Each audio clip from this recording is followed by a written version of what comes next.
How's everybody doing? Doing all right? You have a wonderful signing day like everybody else did in the country? It's a whole lot of fun out there, but guys, for the first signing class, and our first signing class, first and foremost, the momentum that we've gained has been fantastic. The doors that we've opened in this short period of time, back in the places that we need to be successful at when we go out and recruit, and obviously that's in the state of Florida first, and then bumping into that 5-hour radius part as we go up into Georgia is something that we need to make sure that we work on and keep getting better at. I think we answer some things from all kind of corners of the state, and that's a good thing.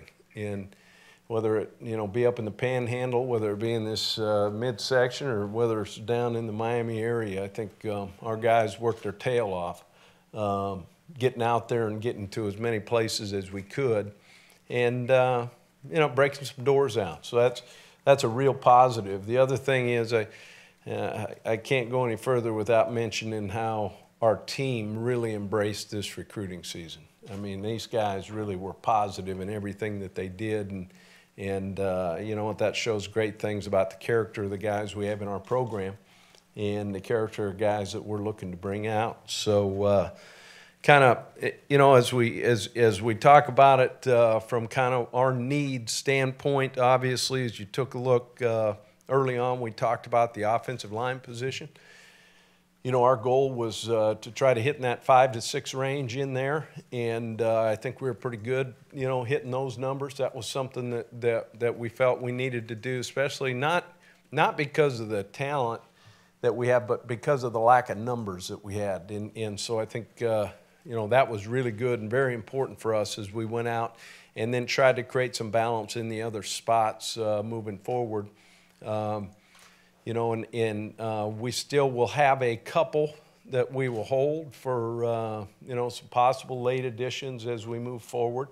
And then obviously look for guys in next year's class as we get into possible early enrollees as we're already looking towards the 16 class. So that was kind of the plan going in. I thought we executed that plan very well. And you know what? There are a lot of positive things for the Gators. So with that, we'll take some questions. Coach, how hard was it coming from behind kind of when you get off to such a late start with the coaching change and all? Well, we weren't the only ones in the country, on that situation. It happens every year. And, the good thing, I guess, kind of is a little bit of experience going through it one time already. I think the key is getting out as soon as you can, as many places as you can. And, not always do you get to spend a ton of quality time, but at the same time, you got to take advantage of the time you had out. So I know this, our guys, worked in overtime, getting to as many places as we could, and I think our reception was really good, which will help us moving forward. And can you talk about the way you closed, not just today, but over the last week and a half or so? Yeah, I thought our momentum, we felt decent. All the way along, and felt really good about the kind of kid that we brought in here.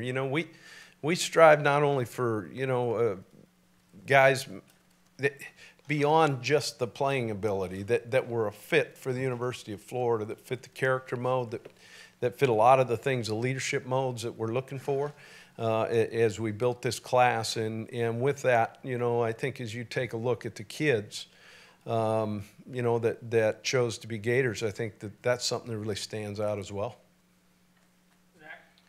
Jim, can you just describe how this day was for you? I mean, obviously I know you're confident, and I'm sure your staff felt good about your chances with a lot of these kids, but I'm sure it was a little bit nerve-wracking not having known them for a long time. And what was it like to just see it play out?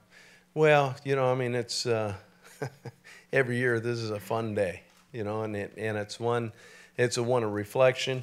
It's one that you're really excited about the guys who chose to be part of your family, and we welcome all of them with open arms, and yet we were able to get a lot of work done and evaluation on the next couple classes coming up, which is a normal work day for us this time of year. So we were able to get some things done that way. which was really good. And what we'll do is go out and have dinner as a staff and tell a few jokes and laugh a little bit and corroborate some stories that were out there. And then we'll get back at work in the morning to get ready to go for this spring ball. And then also you talked about building the infrastructure here and improving a lot of things. Many recruits talked about that they were shown the indoor practice facility plans. There was a photo, I think from this past weekend, where you guys had like 13 Tahoes parked outside the stadium. Just did you sense an excitement of the new direction of where things are headed, and how much do you think that played into how well you guys close with kids? Well, I mean, one of the things you do constantly is you have to evolve, and obviously bringing some of the things that we've done previous places when it comes to the recruiting weekend itself, and as we build our player personnel department and get our pieces in there, things will continue to get better, and we'll keep tweaking and keep working and making sure that experience is really good for people too. Edgar in the middle, and then Pat. Edgar. Yeah, Coach, how critical was it closing with two players like Martez Ivy and C.C. Jefferson in particular to this class? Well, I mean, Tez was, as you know, that's one of those that was a huge position and need for us, and I think that really gave us some great momentum. We're still waiting on the facts on the other mentioned, and as you guys saw, I didn't think there was a fax machine outside under those tents, so I'm not sure, but can't say anything until that fax gets in. You've recruited in the SEC before as an assistant. What was the view as a head coach and just the competitiveness of recruiting in the league? Well, I mean, this is a top league in the country in all areas, in all respects, and each staff has great recruiters on it and good coaches that go about it, however they choose to go about it. And it's fun to be back in the competition. And being sitting here in the state of Florida, I mean, I'm not sure there's a school in the country that doesn't come to this state to recruit. And it speaks volumes for the high school coaches, the type of players that are in this state, and that's something that we need to get back and really focus on as the University of Florida is getting ourselves and making sure that we make it hard for these guys to leave the state. Pat, over to the right. Yeah, obviously, this is stuff you and your staff are probably oblivious to, but all the gloom and doom that was out there in the media. Gloom and doom. As far as the rankings were going for 2 weeks ago, say 3 weeks ago, you were ranked 99th and 102nd or something like that. Who were we ahead of? Like, I think Fresno. Is that right? But I mean, is that about it, right? Yeah. You guys are oblivious to all this, but I mean, did you have to encounter any of that with players as far as a little bit of negativity and all? No, you get negative recruited against from other people, and that's just other schools' techniques. That's not something that we adhere to. We go ahead and let them do that because they're probably not real secure about sometimes what they have at their programs. So, in our case, we have a lot of great things to sell, and there really wasn't a pain. We knew it was going to be late because we were getting in late on a lot of guys. We had to go back and reevaluate a lot of players to fit the criteria that we felt we're going to be successful Gators, and I feel really good about those guys that ended up coming. And is there any concern that you weren't able to get a quarterback in this class? No, I feel really good about our quarterbacks. Obviously, it was a position that you recruit every year. You don't settle. You go out and try to get what there is. There may be some that are still out there as this kind of goes forward, and we'll answer that, like I said, with some of those spots if needed moving forward. Mike in the middle. Yeah, Coach, you said there are a lot of coaches in your situation, first-year coaches coming into a new program, but not a whole lot of coaches had to go against their predecessor at the school in recruiting. How difficult an obstacle was Will Muschamp to overcome? Well, obviously, as I've said, the guy's a great ball coach, and he had obviously some insights, that I'm sure that that they were able to use, and yet it's never about anybody else. It's about what we have and who we are, and we're very secure in that, and know we're going to move forward and be successful in what we're trying to accomplish. So, you know, that's part of the game. You just, I never really thought about it, to be honest. Do you think if you weren't recruiting against him, you might have had an even better class? Well, I mean, hypothetical question, right? What do you think? I just fell off the turnip truck yesterday? It's my first press conference ever.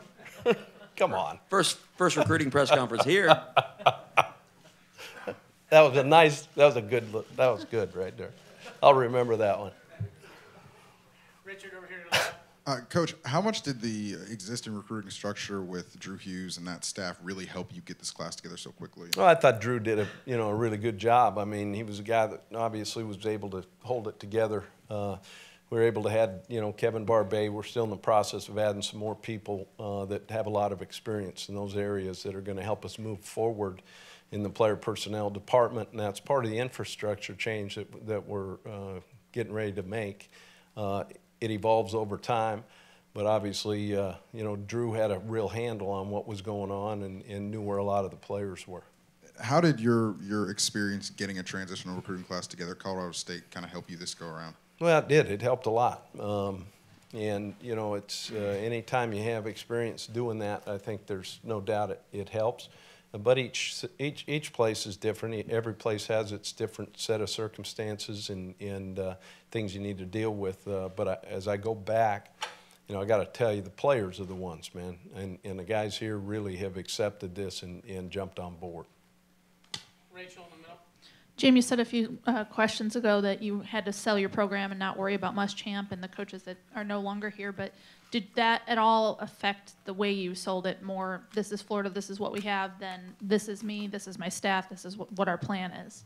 There's just so much positive here. There's never a need to, you just, I don't know why you ever have to go in and badmouth something. It's just not how I was brought up. So we got a lot of positive things to sell here. That's what we do. So. Mark? Can you talk about the efforts of Tyler Jordan and really helping sell this class? No, I got to tell you, Tyler, Khalif, Bebe, those young guys that were the first to kind of jump in, and of course Khalif and Bebe are on campus as well. Those guys were fantastic, and they jumped right in, and Tyler in particular, he was real positive on his, visit that he made up here, and did a good job of kind of staying in touch, I think, with these guys in this class. So, but that's really what it's all about, man. They were recruiting teammates. When you turn on the tape and look at Tyler, what do you see? Here's a guy that I think the way he bends, he's a great. He can bend. He's got great feet and snap, and he's also a guy, obviously, high intelligence and football IQ. His days are bright looking forward. Jonathan over here to the left. Coach, Mike Summers, lone holdout from last year's coaching staff. How integral was he in landing the goal target of offensive linemen, especially Martez Ivey? Well, he'd developed, he'd been recruiting the area, obviously. He's been, built relationships with a lot of the offensive linemen, just nature of the position. So Mike did an outstanding job, as all our coaches did, getting involved and pitching in where needed. Antonia, you're back to the left. You mentioned having prior relationships that you went right back to when you got in here. Did you have a sense one way or the other whether or not it was going to be easy or difficult, and how was it when you started going back to those people that you knew? Well, yeah, easy, difficult. It's recruiting. It's everything has a history and life of its own. Each recruit's different. There's a different set of circumstances involved in every single kid, and not necessarily kid, but the relationships you had with some of the people. Yeah, and the coaches. being able to see them again and see the smiles on their face and how excited they were to see us in here. It's been fantastic, and I look forward to seeing those guys when they come up and come to clinics and come watch us practice. It'll be a lot of fun. And then could you talk a little bit about Andrew Ivey and just what you see in him in terms of coming in? Well, I like, as you know, I kind of like multi-sport guys. Here's a guy that obviously his record as a wrestler and what he does, the discipline it takes. He's very, very strong, obviously, and there again comes from pretty good bloodlines. His brother, right? He's playing pretty good for us. Thomas over to the right. Jim, with Dante Fowler headed to the NFL draft, how important was kind of reloading in terms of pass rushers? Well, you always, it's interesting. You get a great player like that, like Dante, and a great gator, a guy who did a lot for this program and in this university. So I look at it as, you don't necessarily replace that guy, but the pieces around them have to elevate their game, right, around that spot as well until somebody gets into that role. We've got a lot of players here that I'm looking forward to seeing in spring, but there again, I don't think you ever replace a first-round draft choice necessarily, You may in time because obviously through experience, guys are going to continue to get better. But in that case, I sure would like to see him come back for another year, right? How do you feel about the pass rushers you guys were able to sign? Well, that we got some real long, lean. I think you guys are going to like some of these guys. Maybe under the radar a little bit, and yet from an evaluation standpoint, we felt they were great players and guys that had a chance to really develop into being forces. Nick up front. Coach, where do you see D'Anthony McGriff fitting in? Well, the guy's an athlete, needs a ball in his hands. There's a lot of different spots, and the way you play different personnel groupings, he's a guy that works in, and now all of a sudden, what is he? What spot is he at? And to add to the confusion, for the defenses, anytime you can get an athlete of that caliber, there's a lot of different places he can play, and you can see by his film the different spots and what a weapon he is when he has the ball in his hands. So, for us, getting a versatile guy now all of a sudden really expands what you can do on offense. How do you envision Jordan Kronk and Jordan Scarlett's roles in this new offense? Well, obviously the guys are good running backs, right? And any research you've done, kind of where we've been, I'm not real big on just a guy carrying it 40 times. I believe you need to have 1, 2, and 3 punch, when you're going in there. So I really like the way these guys interacted and understood how they could help each other and push each other through competition to be better. And there was a report about you possibly adding another punter. Can you confirm that yet, or are you not free to speak about that? I must have missed that tweet. Nick, you have a follow-up question up front? You talked a little bit about Dante Fowler. How do you see C.C. Jefferson's game kind of comparing to him as far as getting to the quarterback? Yeah, that's one again. We haven't answered it up here earlier. We haven't had that. Yeah. So. Zach, we're right going. Go, Zach. Coach, when Travaris Robinson left, fans felt like that might hurt you guys in South Florida. Can you talk about the job that you were able to do specifically in that area with the number of guys you signed? And how much did Randy Shannon help in that?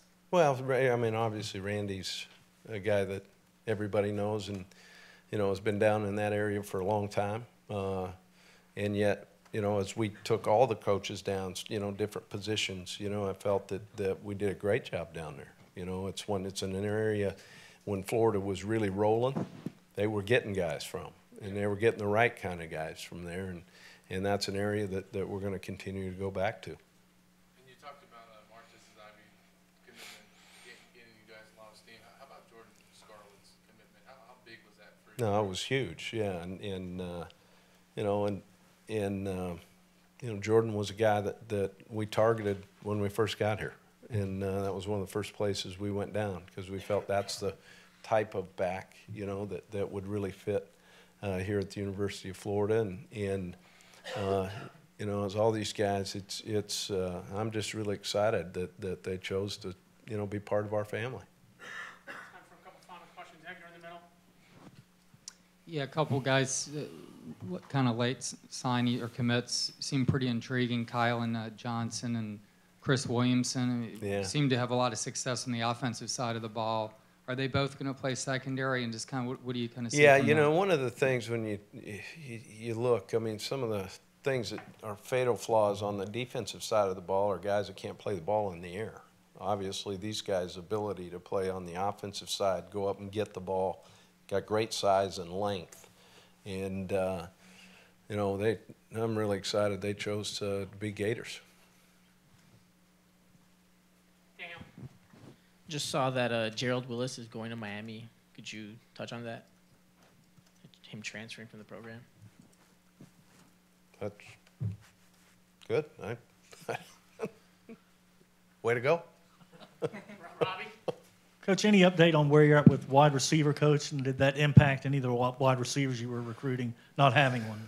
No, I don't think so. I mean, you know, we got our playmaker that we were looking for when we were able to get it down there in Florida or down into Miami, and so that was really exciting. And we'll have one here real short. Mike, your final question. Coach, a lot of the recruiting gurus say that there's a lot more flipping and decommitments now than there used to be, and the verbal commitments don't mean as much. Have you found that to be true? Here's the best one. Okay, think about this now. This was new. You got a silent verbal. Now just think about those names, right? Okay. Hey, Coach, you got a silent verbal. I believe that's an oxymoron, is it not? Yeah, okay, good. Some of the lingo that goes on, I don't think anymore. I think you guys call them commitments. I think maybe reservations is probably the way to put it, right? And, you know, it always goes down to signing day. It doesn't matter. I mean, it's been doing that forever. And now, obviously, there's a lot more attention paid to it, you know, because just, you know, the social media that we're on today. So, you know, but it has been a lifelong deal. You know, it just happens to be maybe a little more pizzazz today than it was years ago. Zach, final question. Can you talk about your bat signal? The bat signal. You like that? That's pretty cool, isn't it? That's pretty cool, isn't it? Yeah, I like that. You know, every now and then I have something up my sleeve. All right.